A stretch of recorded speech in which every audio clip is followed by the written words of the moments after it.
नमस्कार, आप देख रहे हैं स्टेट ड्राइव और आपके साथ में विजेंद्र सोलंकी। फटाफट अंदाज में खबरों का सिलसिला शुरू करें उससे पहले एक बड़ी खबर आपको बताते हैं। 9 साल से एक ही एजेंसी, अब फिर दोबारा मिलेगा कॉन्ट्रैक्ट। जयपुर एयरपोर्ट पर ग्राउंड हैंडलिंग को लेकर बड़ी धांधली। साल 2010 से अब तक इंडोथाई रही है एकमात्र एजेंसी।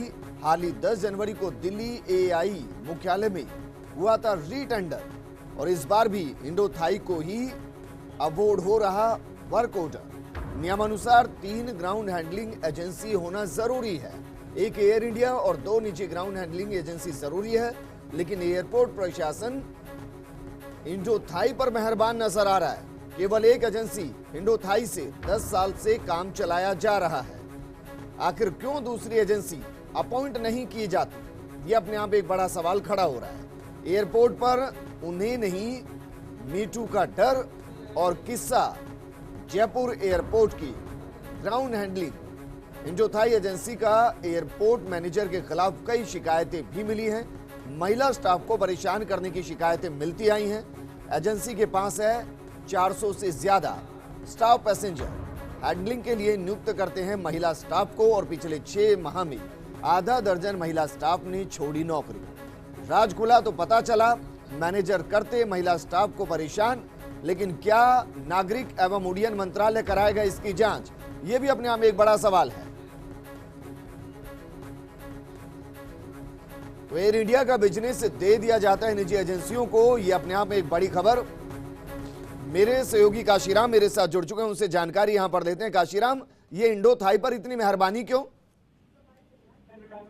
जी विजेंद्र, देखिए ये जो पूरा प्रकरण है जिसमें कि फिलहाल पिछले 9 साल से केवल एक ही एजेंसी जयपुर एयरपोर्ट पर काम कर रही है, ये वास्तव में विचारणीय है, क्योंकि एयरपोर्ट अथॉरिटी ऑफ इंडिया ने जो रेगुलेशन जारी किए थे वर्ष 2000 में और उसके बाद उसमें संशोधन जारी किए गए थे 2009 और 2016 में, उनमें स्पष्ट रूप से कहा गया था कि जो भी एयरपोर्ट अथॉरिटी के अंदर में जो एयरपोर्ट आते हैं उनमें 3 ग्राउंड हैंडलिंग एजेंसी का होना जरूरी है जी, जिनमें कि एक सार्वजनिक क्षेत्र की एयर इंडिया रहेगी और दूसरी 2 निजी एजेंसी होंगी जिनका चयन एयरपोर्ट अथॉरिटी ऑफ इंडिया द्वारा टेंडर के जरिए किया जाएगा। लेकिन पिछले अगर 9 साल की हम बात करें तो जयपुर एयरपोर्ट पर केवल इंडोथाई ही काम कर रही है और दूसरी अन्य कोई एजेंसी यहाँ पर कार्यरत नहीं है। न ही एयरपोर्ट प्रशासन ने दूसरी एजेंसी को हायर करने का कोई प्रावधान किया है, न इसके प्रयास किए हैं। और बड़ी बात है कि नियमों का उल्लंघन तो यहाँ पर हो रहा है, लेकिन नियमों का उल्लंघन इस कदर होगा जहां पर सारे वीवीआईपी मूवमेंट होते हैं, वहां पर 12 घंटे की ड्यूटी, 9,000 का वेतन, लेबर कानून का भी उल्लंघन यहाँ पर खुलेआम हो रहा है और कोई कार्रवाई नहीं। हाँ बिल्कुल, देखिए लोकल स्टाफ के मामले में ऐसी कई बार शिकायतें मिली हैं कि उनसे 12 से 14 घंटे तक काम लिया जाता है आमतौर पर, जबकि ऐसा लेबर नियमों में नहीं है।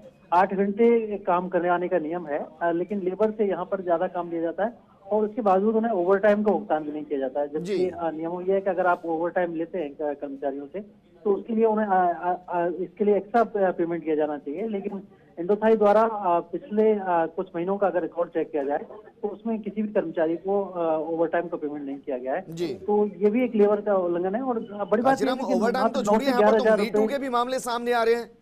सुनने में आ रहा है कि 6 से ज्यादा महिलाएं पिछले 6 महीने में एयरपोर्ट का जो काम है इसको छोड़ चुकी हैं। मैनेजर पर शिकायत की गई है। देखिए, इसमें स्पष्ट रूप से नहीं कहा जा सकता कि ये मीटू का मामला है, लेकिन ऐसा कहा गया है कि पिछले कुछ महीनों के दौरान जयपुर एयरपोर्ट की जो ग्राउंड हैंडलिंग एजेंसी इंडोथाई, उसके महिला स्टाफ लगातार नौकरी छोड़ रहे हैं और जयपुर एयरपोर्ट का जो स्टाफ है उनमें आपस में इस तरह की चर्चा होती है कि जो यहाँ के मैनेजर है उनका व्यवहार बहुत अच्छा नहीं है महिलाओं के प्रति और इस वजह से महिला स्टाफ जो है वो नौकरी छोड़ रही है। हालांकि एक पुराने मामले का हम जिक्र करना चाहेंगे जिसमें कि एयर इंडिया को चूंकि सबसे ज्यादा रहता है कि एयर इंडिया सबसे ज्यादा विश्वसनीय मानी जाती है और जब भी कोई विदेशी एयरलाइन फ्लाइट शुरू करती है तो उसमें ग्राउंड हैंडलिंग के लिए आमतौर पर एयर इंडिया को अप्रोच किया जाता है। तो जब 2 अक्टूबर 2016 को जयपुर से सिंगापुर की फ्लाइट शुरू हुई थी तो वहाँ की जो स्कूट एयरलाइन है उसने एयर इंडिया का ही चयन किया था, लेकिन बाद में 6 महीने बाद ही इंडोथाई को सिलेक्ट कर लिया गया और इंडोथाई ही तब से उस फ्लाइट का संचालन करती आ रही थी। तो कुल मिलाकर ये सवाल खड़े होते हैं कि आखिर एयरपोर्ट प्रशासन क्यों इतनी मेहरबानी दिखा रहा है इंडोथाई पर और क्या कारण है इसके पीछे कि केवल एकमात्र एजेंसी ही जयपुर एयरपोर्ट से संचालित हो रही है और अन्य एजेंसियों को कोई काम नहीं मिल पा रहा है। दूसरी एजेंसियां इसमें नहीं सेलेक्ट की जा रही हैं। लेकिन काशीराम, ये तो हर किसी को दिख रहा होगा कि नियमों का उल्लंघन यहाँ पर किया जा रहा है, कानून का उल्लंघन यहाँ पर किया जा रहा है, लापरवाही यहाँ पर बरती जा रही है, फिर कार्रवाई क्यों नहीं? और कार्रवाई की जिम्मेदारी किसकी है? देखिए, निश्चित रूप से कार्रवाई की जिम्मेदारी एयरपोर्ट अथॉरिटी ऑफ इंडिया की है, चूंकि ग्राउंड हैंडलिंग एजेंसी का चयन एयरपोर्ट अथॉरिटी ही करती है। क्या तो उनको इस मामले बारे में शिकायत मिल गई है या शिकायत ही नहीं की गई है? देखिए, स्पष्ट रूप से यहाँ पर अभी कोई शिकायत चूंकि नहीं हो पाई है, तो इस बारे में एयरपोर्ट अथॉरिटी के जो अधिकारी हैं उनका कहना यही कि अगर कोई शिकायत मिलेगी तो वो कार्रवाई करेंगे। तो उनके पास अभी शिकायत नहीं मिली है। लेकिन क्योंकि ये भी एक तरफा सवाल है कि आप एक ही एजेंसी को लगातार क्यों चयन किए जा रहे हैं, आप दूसरी एजेंसियों को लाने का प्रयास क्यों नहीं करते, जबकि आपने ही खुद नियम बनाया है। एयरपोर्ट अथॉरिटी ऑफ इंडिया ने नियमों में कहा है कि कम से कम 3 एजेंसियों का होना जरूरी है किसी भी एयरपोर्ट पर। लेकिन फिलहाल मतलब एयर इंडिया और इंडोथाई 2 ही एजेंसी काम कर रही है, तीसरी एजेंसी नहीं लाई गई है। और एयर इंडिया का जो बिजनेस है उसको भी लगातार इंडोथाई अपने कब्जे में लेती जा रही है, जैसा कि सिंगापुर की फ्लाइट के मामले में हुआ। तो सवाल यही खड़े होते हैं कि आखिर कौन सपोर्ट कर रहा है और एयरपोर्ट अथॉरिटी आखिर कितना क्यों कर रही है सपोर्ट, जबकि हाल ही में जो टेंडर हुए हैं 10 जनवरी को, उनमें जो दूसरे एयरपोर्ट हैं, साउथ इंडिया के एयरपोर्ट, बड़े एयरपोर्ट माने जाते हैं जिनमें कि चेन्नई है और कोलकाता है, उन एयरपोर्ट पर भी केवल इंडोथाई को ही चुना गया है।